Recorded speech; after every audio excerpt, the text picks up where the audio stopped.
Good morning, the honorable members of the Committee on Appropriations, the honorable members of the House of Representatives. Magandang umaga po to Chair Mika Swansing, Vice Chairs Congressman Romy Momo and Ronald Singson. Magandang umaga po. Maraming salamat po sa pag-imbita sa amin ngayong araw. Unang-una po, hihingi po ako ng paumanhin sa members of the Committee on Appropriations. In lieu of a presentation of the budget, please, if you would allow me to just put into context where the DPWH and its budget is right now in the context of the events that were so clearly enumerated by the Honorable Representative De Lima.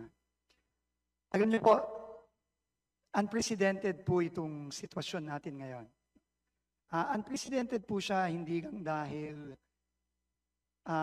nandito po tayo sa sitwasyon na kailangang rebisahin at repasuhin ang budget ng isang ahensya na napapaloob sa National Expenditure Program habang dinidinig na ng Kamara ang budget. Pero tingin ko po, ayon na rin sa sinabi ng ating Pangulo, nitong paulit-ulit na sinabi ng ating Pangulo nitong nakaraang ilang linggo. Unprecedented po ito dahil sa mga nakita at nadiskubre na malawakang anomalya sa DPWH, lalong-lalo na sa mga flood control projects. Not so long ago, the President was here delivering his SONA, and he so clearly and forcefully told the entire nation that he feels that enough is enough, na hindi na dapat maulit itong mga nakita niya, nakita ninyo, at nakita ng buong bayan ng mga project na dapat para sa benepisyo ng taong bayan na nilustay lamang. So I think, honorable members, Chair Mika, please just allow me to first and foremost put into context the President's very clear directives to me as the new Secretary or Acting Secretary of the Department of Public Works and Highways. Dalawa lang po ang sinabi ng Pangulo sa akin. Nung ako po ay sinabihan nito lamang wala pang isang linggo, nung pong Sunday, kung tatanggapin ko ba ang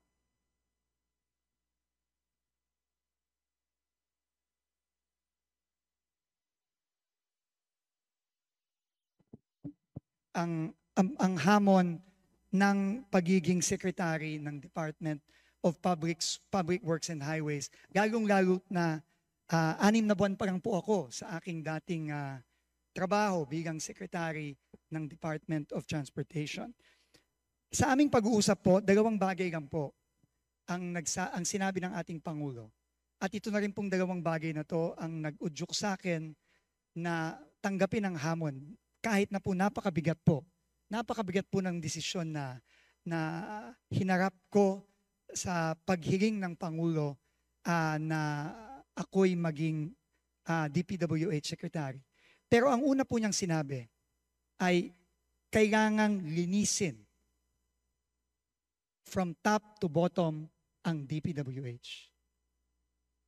Kailangan pong linisin dahil naniniwala po siya na hindi po mangyayari yung kanyang mga nakitang iba't ibang anomalya, lalong-lalo na sa flood control, kung wala pong kuntsabahan, pagpapayag o pagkukonsinte ng ibang mga opisyal sa loob ng DPWH. Ako po at ang Presidente ay naniniwala na ang higit na nakararami ng mga kawani ng DPWH ay maayos, magaling, at honest. Pero hindi dun po natin mapagkakaila na meron pong hindi ganoon. Kaya po ang una-una pong inutos sa akin ng ating Pangulo ay humingi kagad ng courtesy resignations from top to bottom. Unprecedented po ito, Madam Chair, honorable members of the committee. Pero sabi po ng Pangulo, kinakailangan po itong gawin. At tuloy-tuloy po ngayon ang ating pag-review ng buong organizational structure ng DPWH without necessarily compromising the work that needs to be done and that needs to continue. At kahapon lang po, 3 po sa mga kawani ng DPWH ay rinikomenda na po nating ma-dismiss at makasuhan. Sila po ay humarap na rin po dito sa Kongreso at Senado, pero nakakalap na po tayo just in a few days ng overwhelming na ebidensya laban sa kanila para sila ay i-dismiss at pakasuhan sa Office of the Ombudsman, at yun po ay ginagawa na natin. Ang ikalawa pong direktiba ng ating Pangulo ay aparte po sa paglilinis natin sa personnel mula taas hanggang baba, kailangan din po natin ng sweeping reforms sa loob ng departamento. Aaminin ko po, sa tinagal-tagal ko po sa gobyerno, ako po ay na-overwhelm sa laki at sa gulo na nadatnan ko at nakikita ko sa loob ng departamento ng Public Works and Highways. Hindi po ito magiging madaling proseso at hindi din po ito magiging mabilis na proseso. This will take time and this will be a very, very difficult process of reform. But as the President said, enough is enough and we must start somewhere. Kaya po nag-commit po ako sa ating Pangulo at sa inyo po at aming mga mahal na representatives ng ating mga kababayan na magre-reforma po tayo hindi lamang po sa proseso ng budget. Doon po marami po akong nakikitang kailangan reformahin. At yun po ay nagpapasalamat po ako sa ating mga miyembro ng Kongreso na matapang po nilang isiniwalat at inilabas ang mga nakita nilang mga problema dito sa 2026 NEP. Yung pong mga proyektong completed na pinopondohan pa rin. Yung pong mga double entry na isang proyekto pero dalawang entry at therefore dalawang budget. Yan po ay kailangan po hindi lamang malaman ng ating mga kababayan, pero kailangan po nating ayusin at kailangan po nating tanggalin. Marami din pong kailangan reforma na kailangan gawin sa procurement process ng DPWH. Diyan po nagsisimula ang korupsyon. At makakaasa po kayo sa mga susunod na linggo, sa mga susunod na buwan, gagawin po natin yan. At dahil po para ipakita sa ating mga kababayan at sa inyo po, sa kanilang mga representante na ang Pangulo po ay seryoso, nung ilang araw po ang nakalipas, tayo po ay nag-order ng complete pause ng ongoing biddings ng mga proyekto sa DPWH para po mag-install ng mga safeguards para hindi po mauulit ang mga nakita nating pagkakamali at anomalya. Nakitang-kita naman po, hindi lamang ng ating Pangulo, kundi ng ating buong sambayanan. Magkakaroon din po tayo ng sweeping reforms sa project management at project monitoring. Ito pong mga issue sa DUPA, ito pong mga issue sa paano ba nagsisimula ang pagpaplano ng proyekto at paano po ito napupunta sa budget at paano po ito ini-implement. Marami pong nagtatanong, meron po bang master plan para sa flood control ang DPWH? Unfortunately, mukha po ang sagot po doon ay wala. Kailangan po nating magkaroon nun. Kailangan din po nating magkaroon ng strict monitoring ng project implementation.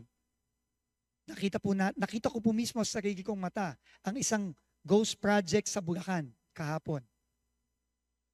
At nakakainis po na yung pong contractor na nagsabi na completed na ang project last year, na pinayagan at nag-sign off ang DPWH last year po, na fully paid last year.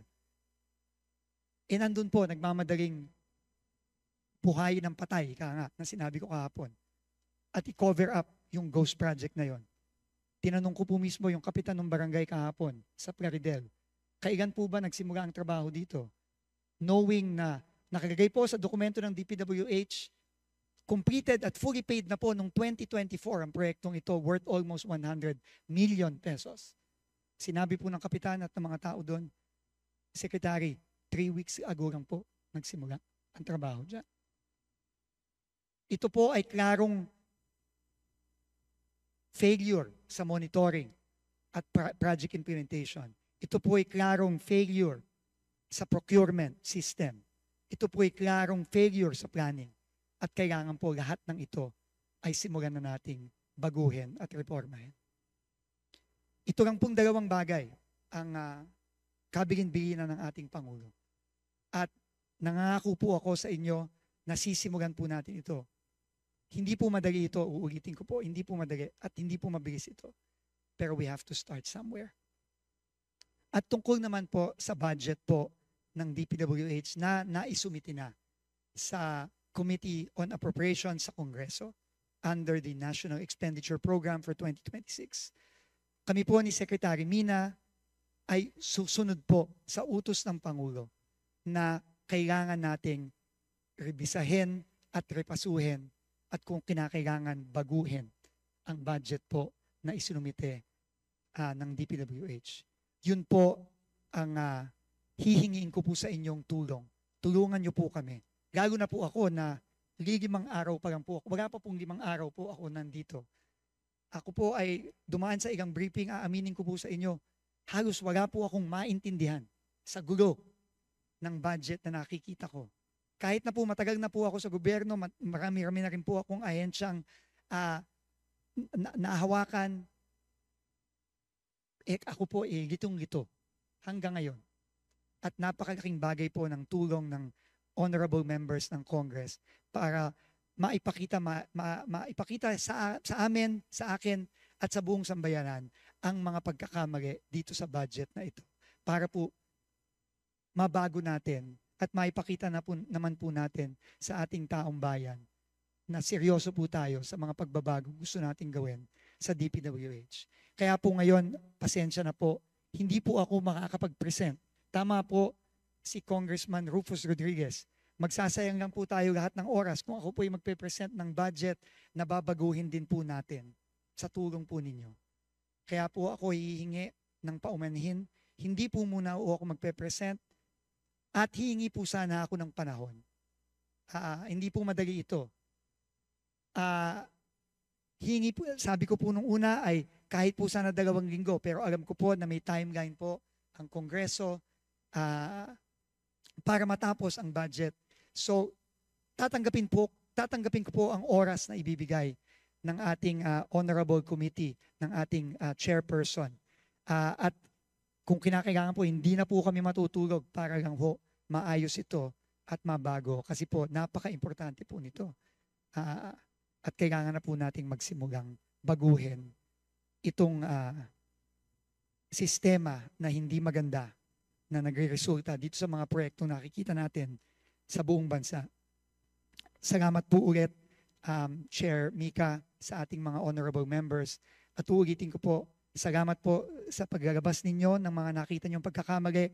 At ako po mismo ay personal na looking forward po dito sa ating mga diskusyon. At please po, wag po kayong mag-aatubili na magsabi po ng mga iba pang mga pagkakamali na nakita niyo po dito sa 2026 budget. At ito po ay isasama po natin dito sa ating sweeping review at pagrepaso sa budget ng DPWH. Maraming salamat po at thank you ulit sa pagkakataong ito. Thank you po. Thank you very much po. Maraming salamat po, Secretary Vince Dizon. Yun po yung intensyon namin.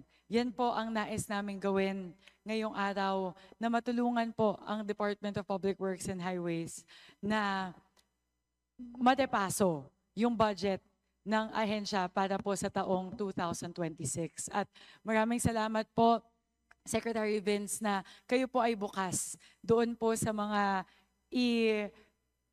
ilalahad na mga ng mga miyembro ng komite na ito na posibleng baguhin sa budget ng ahensya. So thank you very much po. This is going to be a collaboration between the House and the Senate and the DPWH in terms of ensuring that the budget for the DPWH for year 2026 will be fiscally sound and will be very responsive to the needs of the Filipino people. With that, the committee invites questions from the members, particularly on the utilization of the previous budgets and the proposed allocation for fiscal year 2026. As part of the House's commitment to greater transparency in the budget process and in line with the current leadership's initiatives in the Committee on Appropriations to foster a more participatory budget process, we shall read the questions submitted by the civil society organizations after all members have propounded their questions to the agency. We request Secretary Vince Dizon and his team to please provide necessary clarifications and to respond directly to the issues at hand to ensure that this committee and the public following this proceeding are fully informed of the anticipated impact of the proposed budget of the Department of Public Works and Highways. May I remind our distinguished colleagues that each member is allotted 5 minutes for questioning or interpellation, excluding the responses of the resource persons. When you hear the first bell, may bell ba tayo dito? There's no bell, but we do have a timer, as you can see on the screen. You will be prompted if you have 30 seconds left to conclude your questions. And finally, there would be a time expired flashing on the screen once your time elapses. In accordance with the long-standing and respected tradition of the House of Representatives, and in accordance with our internal rules in the Committee on Appropriations, to accord preferential treatment to the minority members, followed by the independent and majority members,